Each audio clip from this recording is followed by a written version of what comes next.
A fellow Trekkie once said that in more than 30 years being in something like the Elvis fandom and dealing with the fandom, they have never met nor dealt with not one, toxic fan. Elvis folks act like family. They, the person in question, can't say that for Star Trek fandom. Why some Trek fans feel they can shit on other fans and or the franchise owners or licenses, they, the person in question, will never know. Are we not done with toxic fandom, which all amounts to superficial nonsense? Even I am most especially done with feuds that actors on the property have had with each other. And yes, I am referring to you, George Takei. I was not all that optimistic when they brought Star Trek from the ashes back in 2009. But that does not mean that I did not hope it would be good.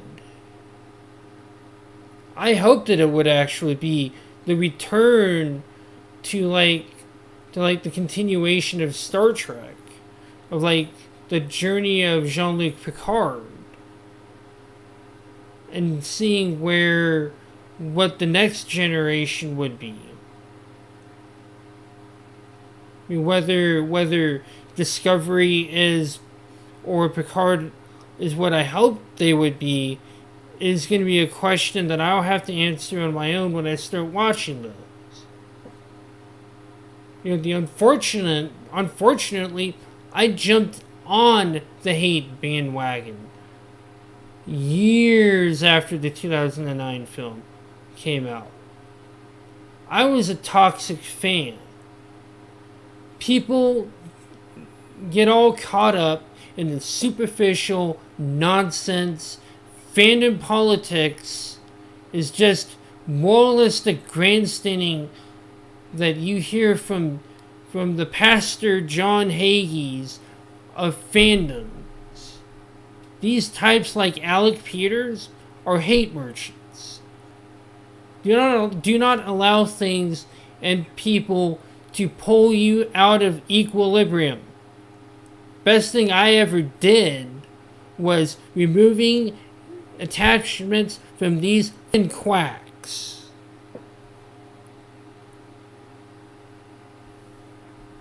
And because someone speaks with anger in their voice doesn't mean they're out of equilibrium. In most cases, I'm speaking out of passion for what I'm saying. And I like it when I have a little anger in my voice. I like it when I have a little bit of joy in my voice. And people understand that these things are things that I would take seriously. We don't trash the Royal Guard, nor do we trash the Secret Service, but we sure damn well do like to trash fandom gatekeepers. All inclusivity is a country with open borders. It is a question of who is deemed worth entering into the community. The people with gatekeepers, the problem with gatekeepers is the same with politicians. Once you start affecting the equilibrium of a fandom into imbalance is when you need to be ousted. The job of the gatekeeper is to keep fuckwits and or people who have no business being there out. You know, people like Anita Sarkeesian Jerry the Fat Ass Falwell and Pastor John Hagee. Those types of people that do nothing more than spread that are nothing more than hate merchants. Using those as examples. The moment that comic pros, for instance, started trashing their former audience for liking anime by calling them incels, which is why I'm instantaneously turned off to when people throw the word incel around. Was the moment that they caused the imbalance in equilibrium. The word incel should be held with equal disdain that the word fascist has with other people. Two words that are used by fuckwads who don't know Jane Fuckall what they mean. I'll tell you what a fascist is. A fascist is a delusional person who seeks to validate their delusions in order to continually validate them. A fascist is a delusional person who seeks to validate their delusions, and in order to continually validate them, they shut down, debate, and jail those who would dare question them. Only they, in their twisted, deluded mind, should be the ones criticizing others. I have a problem with people who push their religious and or political views on people. I have a problem. I have a problem. I call people who push their religious and or political views on people fascists, because those people that they push those views on are usually people who have not yet developed the ability to differentiate between right and wrong.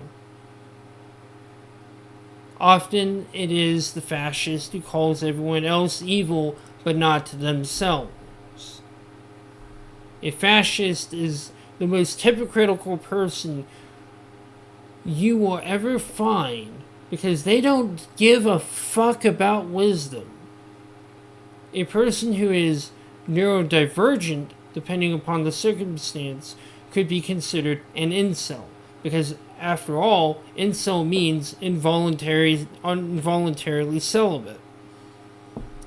And neurological development does affect relationships. When the comic book pros, started to not just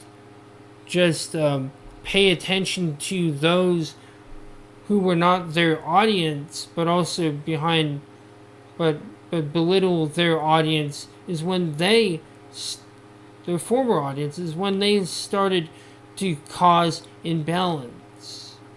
Age, for the most part, should not bar someone from gatekeeping.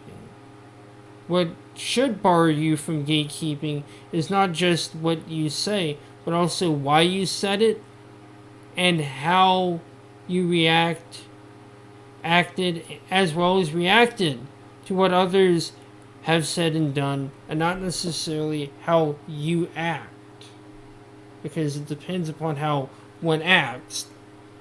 There's a very there's more gray in that.